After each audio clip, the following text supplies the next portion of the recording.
வணக்கம் மக்களே.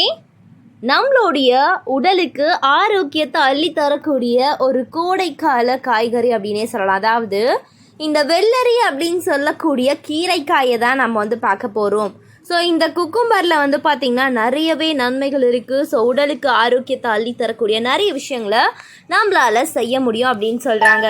ஸோ அது என்னென்ன, எந்த வகையில் அது நமக்கு ஹெல்ப் பண்ணுது அப்படின்றத நம்ம பார்க்க போகிறோம். அதை பார்க்குறதுக்கு முன்னாடி நம்மளுடைய சேனலை நீங்கள் இப்போ தான் ஃபஸ்ட் டைம் பார்க்குறீங்க அப்படின்னு சொன்னால் மறக்காமல் சப்ஸ்கிரைப் பண்ணிவிட்டு சைடில் இருக்கக்கூடிய பெல் பட்டனை கிளிக் பண்ணி ஆல் அப்படின்ற ஆப்ஷனை செட் பண்ணி வச்சுக்கிட்டிங்க அப்படின்னா நான் போடக்கூடிய தகவல்கள், அற்புதமான விஷயங்கள் உங்களுக்கு நோட்டிஃபிகேஷனோட அடிக்கடி வந்துடும் மக்களே. இப்போ நம்ம பதிவுக்குள்ளே போயிடலாம்.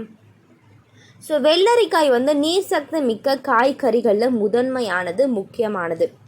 ஸோ வெள்ளரிக்காய் கோடை காலத்தில் உடலில் நீர் சக்தி குறையாமல் பாதுகாக்க உதவக்கூடிய முக்கியமான காய்கறி அப்படின்னே சொல்லலாம். ஸோ உடல் ஆரோக்கியத்துக்கு மட்டுமல்ல, சரும ஆரோக்கியத்திற்கும் வெள்ளைக்காய் பெரிதும் உதவும். இந்த வெள்ளரிக்காய் குறித்து ஆயுர்வேத மருத்துவர்கள் பார்த்திங்கன்னா சொல்லக்கூடிய குறிப்புகள் நிறையவே இருக்குது.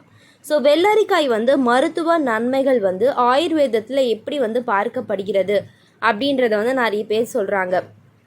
சுண்டைக்காய் குடும்பத்தை சேர்ந்தது வெள்ளரிக்காய். பரவலாக பயன்படுத்தப்படுது. இது எளிதாக கிடைக்கக்கூடிய காய்கறிகளில் ஒன்று. இதில் vitamin C, vitamin K, manganese, copper மற்றும் பொட்டாசியம் போன்ற பல அத்தியாவசிய ஊட்டச்சத்துக்கள் இருக்குது அப்படின்னு சொல்கிறாங்க. ஸோ வெள்ளரிக்காய் ஆரோக்கிய நன்மைகள் இதய நோய் அபாயத்தை குறைத்தல், ஆரோக்கியமான எடை மேலாண்மை, உடல் நச்சுத்தன்மையிலிருந்து வெளியேற்றுதல், கண் ஆரோக்கியத்தை பராமரித்தல், இரத்தத்தை சுத்தம் செய்தல் மற்றும் புற்றுநோய்க்கு சிகிச்சை அளித்தல் போன்ற நன்மைகளுக்கு வெள்ளரிக்காய் பயன்படுது அப்படின்னு சொல்கிறாங்க. தொப்பை குறைய தினமும் வெள்ளரிக்காய் சேர்ந்து நீர் குடிப்பதன் மூலம் பலம் பெறலாம். ஸோ வெள்ளரிக்காயில் இருக்கக்கூடிய நார் சத்து மலச்சிக்கலை தடுக்க உதவுது. வெள்ளரிக்காயில் மெக்னீசியம், நார் சத்து மற்றும் பொட்டாசியம் போன்றவை நிறைஞ்சிருக்கு. இது இரத்த அழுத்த அளவை பராமரிக்குது. இது தமனிகளில் உள்ள அழுத்தத்தையும் குறைத்து நீரேற்றமாக வைத்திருக்கிறது அப்படின்னு சொல்கிறாங்க.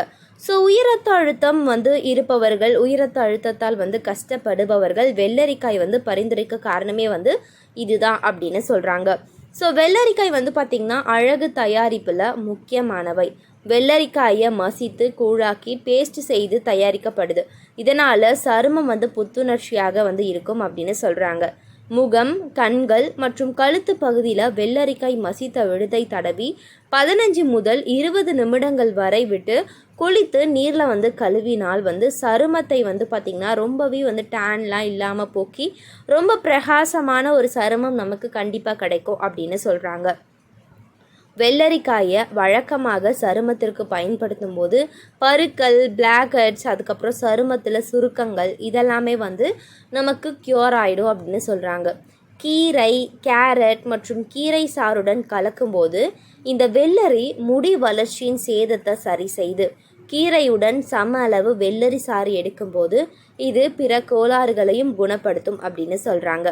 ஸோ வெள்ளரிக்காயில் உள்ள அஸ்கார்பிக் அமிலம் மற்றும் கார்பிக் அமிலம் உடலில் தசை நார்கள், குருத்தெலும்பு, தசை நாண்கள் மற்றும் எலும்புகளை வலுப்படுத்த உதவுகின்றன. ஸோ வெள்ளரிக்காயில் சிலிக்காவும் இருக்குது. இது இணைப்பு திசுக்களை உருவாக்க உதவுது. இது பலவீனமான எலும்புகளை வலுப்படுத்த உதவுகிறது அப்படின்னு சொல்கிறாங்க. ஸோ வெள்ளரி இலைகள் பார்த்திங்கன்னா புதிய சாறுடன் ஒவ்வொரு மணி நேரத்திற்கும் 3 ounce வீதம் குடித்து வந்தால் இது காலராவை போக்க உதவும் மருந்தாக இருக்கும் அப்படின்னு சொல்கிறாங்க. அதனால் என்ன பண்ணுங்க, நமக்கு கிடைக்கும் போது குறிப்பாக கோடை காலத்துலலாம் நம்ம வெள்ளரிக்காய் பயன்படுத்துறது உடலை குளிர்ச்சியாக வச்சுக்க ரொம்பவே பயன்படுது. தொடர்ந்து வெள்ளரிக்காயை பயன்படுத்திக்கோங்க, ஆரோக்கியமாக இருங்க. ஸோ இது போன்ற தகவல்கள், அற்புதமான விஷயங்களை பார்க்க நம்மளுடைய சேனலை மறக்காமல் சப்ஸ்கிரைப் பண்ணிக்கோங்க மக்களே. நன்றி, வணக்கம்.